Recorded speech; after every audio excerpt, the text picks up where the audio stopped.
वक्तव्य असं केलं की मेरे रगों में सिंदूर आहे म्हणणाऱ्या नरेंद्र मोदीचं आता सिंदूर कुठं गेलं भारत पाकिस्तान मॅचवर. मी पहिलेच सांगितलं असं आहे, जावेद मियानातला घरी जेवायला बोलवणारे तुम्हीच होतात ना, पण मला त्याच्यावर बोलायचं नाही.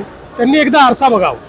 असं आहे, हा 2 गटातला वाद होता. पोलिसांनी त्याच्यावर कंट्रोल केलाय आणि ज्यांनी त्या ठिकाणी मिस्चिफ केल्या तर सगळ्यांवर कारवाई होणार आहे. विरोधी पक्षाचं असं म्हणणं आहे की तुमचं सरकार जातीय दंगली घडवून आणण्याचा घाट घालतंय. विरोधी पक्षाला काही कामधंदा उरलेला नाही, त्याच्यामुळे मला माझा कशाला वेळ वाया घालवता त्यांच्या प्रश्नांवर. तर उद्धव ठाकरेंचं असं म्हणणं आहे की नरेंद्र मोदींच्या आजूबाजूला सगळे दांभिक लोक जमा झालेले आहेत, त्यांनी अजित पवार आणि सगळ्यांवरच ते.